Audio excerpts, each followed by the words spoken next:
네, 안녕하십니까. 유영선 목사입니다. 좋은 아침입니다. 우리가 어저께 살펴본 여호수아 21장 마지막 부분에서 하나님은 이스라엘과 맺은 언약을 아주 신실하게 이루셨음을 선언하셨고, 그 결과는 아주 오랜 시간 동안 믿음을 통해서 인내하게 하시고 또 연단하게 하신 그 결과였다는 사실을 우리가 함께 묵상했습니다. 그러니까 정확하게 이것을 시간으로 따져본다면 아브라함에게 하나님께서 약속하신 이후에 대략 700년이 지난 시점이었어요. 그러니까 이거는 뭐 인간의 그 머리로는 절대로 계산이 안 되는 시간이었던 겁니다.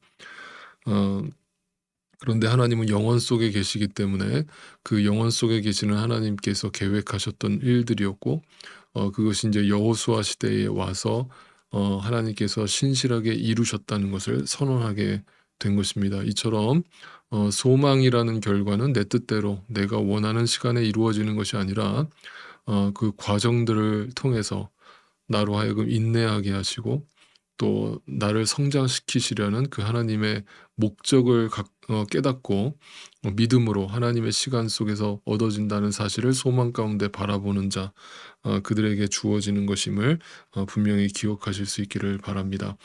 자, 오늘 여호수아 22장의 내용을 우리 함께 묵상해 보겠습니다.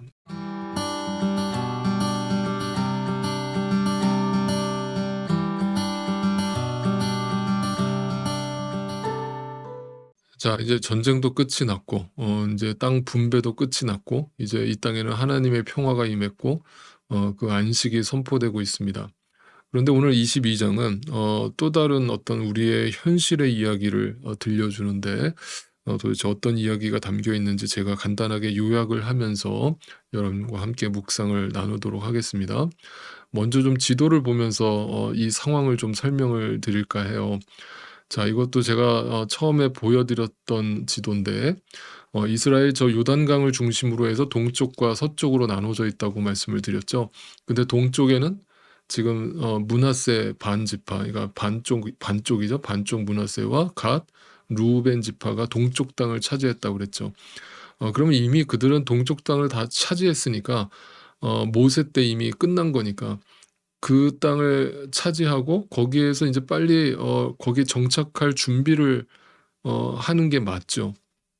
그런데 아직 서쪽 땅이 남아 있기 때문에 지금 이스라엘 백성 나머지 지파들은 요단강을 건너서 이제 여리고 전쟁부터 시작해서 서쪽 정복 전쟁에 들어갔단 말이에요. 이제 그것을 이 세 지파, 동쪽에 있는 세 지파가 함께 가서 도와주는 모습을 보여주거든요.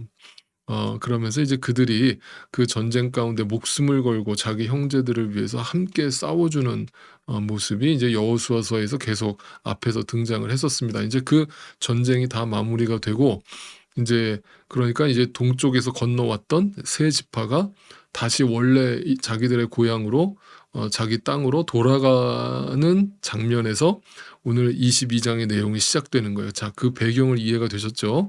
동쪽 땅에 있던 세 지파가 서쪽 땅을 함께 점령하는 걸 도와주고 그 전쟁이 끝나서 다시 돌아가는 상황이에요. 자, 22장 1 절을 보세요. 그때 여호수아가 루벤 사람과 갓 사람과 므낫세 반쪽 지파 사람들을 불러놓고 그들에게 일렀다. 당신들은 주님의 종 모세가 당신들에게 명령한 것을 모두 지켰고 또 나에게 순종하여 내가 명령한 모든 것을 다 지켰습니다. 당신들은 오늘까지 이렇게 오랫동안 당신들의 결례를 저버리지 않고 주 당신들의 하나님이 명하신 것을 성심껏 다 지켰습니다. 이제는 주 당신들의 하나님이 약속하신 대로 당신들 결례에게 안식을 주셨으니 당신들은 이제 주님의 종 모세가 요단강 동쪽에서 당신들에게 준 당신들 소유의 땅, 당신들의 거처로 돌아가십시오. 네. 그러니까 한마디로 이 말은 뭐예요? 고맙다는 얘기죠. 우리와 함께 싸워줘서 고맙고 수고했고 이제 잘 가. 이렇게 하면서 이제 지금 빠이빠이 하고 있는 장면입니다. 자, 여러분 세상에서도 이런 말이 있지 않습니까? 어려울 때 친구가 네, 진짜 친구다. 진짜 가족이다. 그 말을 곰곰이 이렇게 생각을 하면 우리가 살면서 인생에서 그 고난을 겪을 때 그 고난이라는 것이 꼭 나쁜 것만 주는 것은 아닌 것 같아요. 생각을 해보면 우리에게 많은 유익을 가져다 주기도 하는데 내 개인적인 그 인격의 성숙은 말할 것도 없고 그 고난을 통해서 내 주변에 친구를 가려내는 분별기 역할도 해 주는 것 같아요. 네. 그래서 그 고난을 통과하고 나면 진짜 친구만 내 옆에 남게 되겠죠. 여러분, 그러니까 오늘이라도 내가 어려웠을 때, 내가 가장 힘들었을 때 내 옆에 끝까지 있어 주었던 그 친구가 있으시다면 오늘이라도 새삼스럽지만 "고맙다. 사랑한다." 이렇게 카톡이라도 좀 남겨 주세요. 어 그리고 여러분도 누군가에게 이렇게 멋진 친구가 되어 주실 수 있기를 바라요. 이건 조금 여담입니다만 좀 아침 묵상이 너무 이렇게 무거운 것 같아서 오늘은 주제도 그렇고 해서 조금 가볍게 제 이야기를 또 드릴까 해요. 어렸을 때 제가 생각이 나는데요. 요즘같이 아주 추운 겨울날이었거든요. 밖에서 애들하고 실컷 노다가 시간 가는 줄 모르고 놀다가 늦게 이제 집에 들어가려고 하는데 집에 가 보니까 불이 다 꺼져 있고 문이 잠겨 있는 거예요. 그러니까 부모님이 어디 출타를 하신 거죠. 그러니까 부모님은 제가 열쇠를 가지고 나간 줄 알고 그리고 나가셨던 거예요. 그때 당시에는 뭐 셀폰이 없었던 시절이니까 방법은 그냥 기다리는 거 밖에 없어요, 부모님이 돌아오실 때까지. 근데 지금도 아주 생생하게 기억이 나지만 너무 추웠거든요. 밖에서 벌벌 떨고 있었어요. 근데 그때 저희 동네에서 저하고 제일 친했던 친구 놈이 하나 있었어요. 근데 그 친구가 와 가지고 옆에서 이제 "어쩌냐, 어쩌냐. 어떡하냐." 하면서 이제 같이 있어 주더라고요. 그래서 되게 고마운 거예요. 근데 이제 한 30분 지나니까 이 친구가 "야, 나 배고파서 안 되겠다. 나 가야 되겠어." 그러더니 집으로 가 버리더라고요. 네. 지금 생각해 보면 이제 너무 어려서 충분히 그럴 수 있다라고 생각이 듭니다만 그때는 되게 배신감 느껴지더라고요. 그때 저는 확실히 알았어요. 인간이라고 하는 존재가 얼마나 이기적인 존재인지를 그때 배웠죠. 그 친구 지금 어디서 뭐 하고 있는지 모르겠습니다만 아무튼 여러분, 어려울 때 끝까지 내 곁에 남아 있는 친구가 진짜 친구다. 여러분, 이렇게 잊지 마시고 크리스찬답게 누군가에게 이렇게 멋진 친구가 되어 주실 수 있게 되기를 바라요. 그래서 여러분, 믿음이라는 거 생각을 해 보면 그렇게 막 거창하고 화려하고 대단한 게 아니에요. 예수님도 우리에게 말씀하셨잖아요. "지극히 작은 소자에게 한 것이 곧 내게 한 것이다." 그러니까 그 속에 답이 다 들어가 있는 거예요. 믿음이 무엇인가. 자, 다시 본문으로 돌아오세요.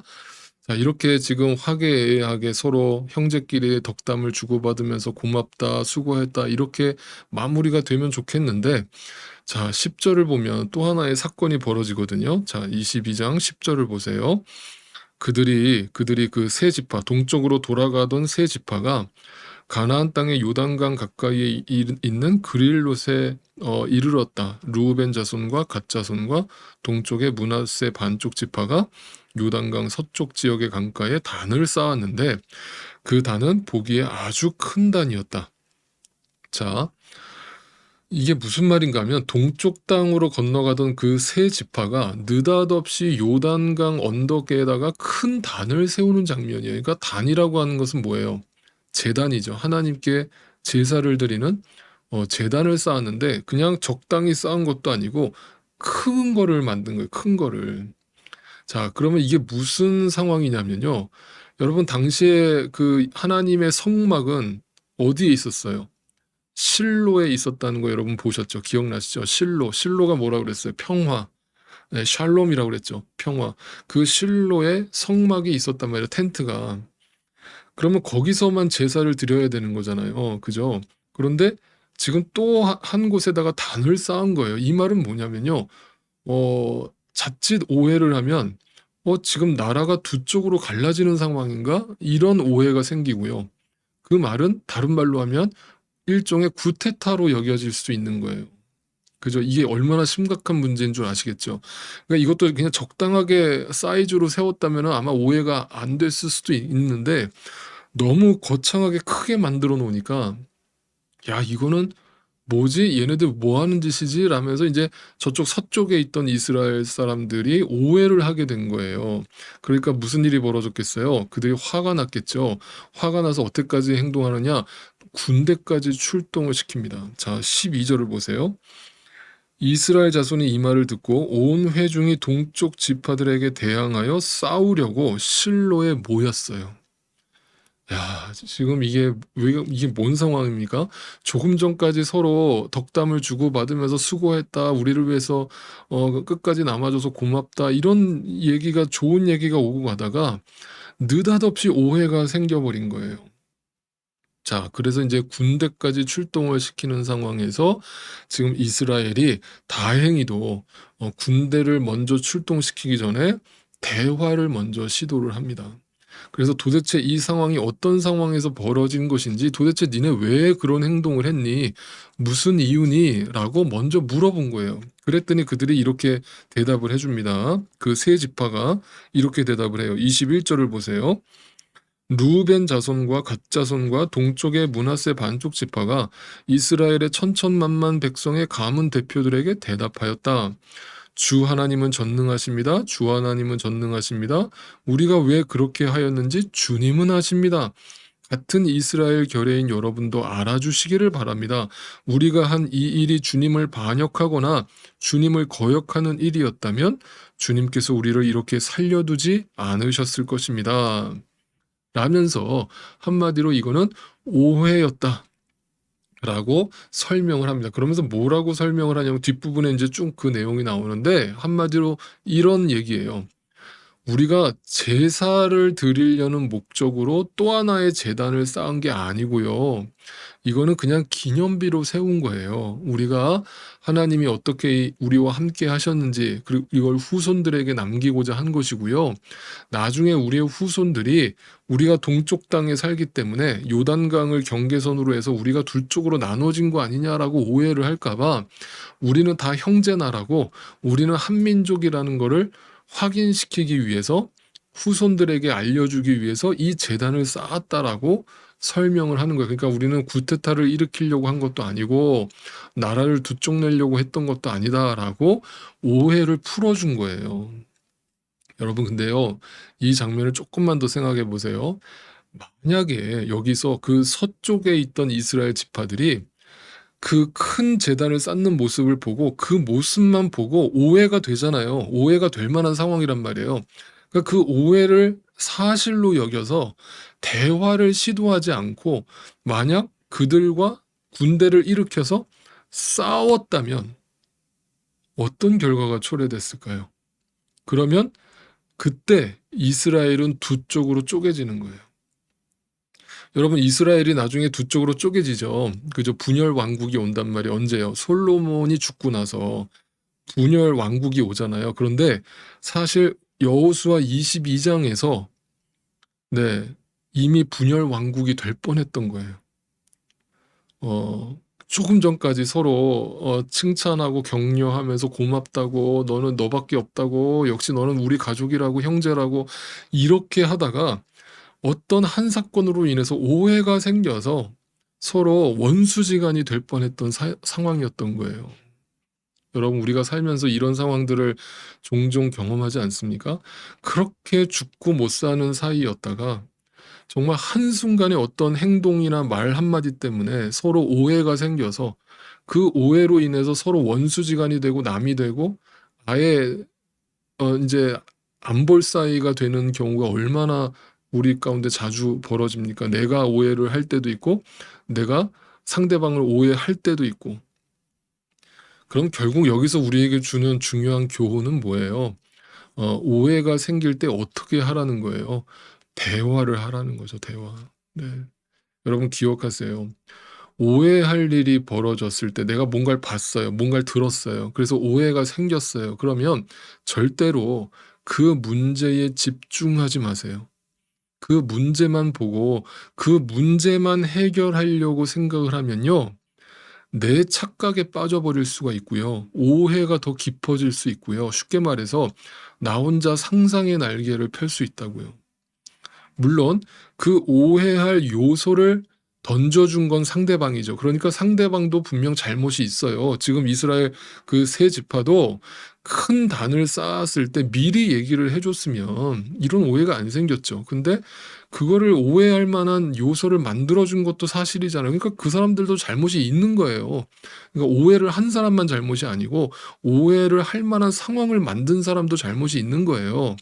그러나 그 오해를 대화로서 풀지 않고 그걸 가지고 내 안에서 눈덩이처럼 부풀려서 확대하고 재생산시키고 있는 그 행위도 나에게도 잘못이 있는 거예요. 그러니까 그럴 때는 내 생각을 멈추고 상대방에게 가서 대화를 시도하세요.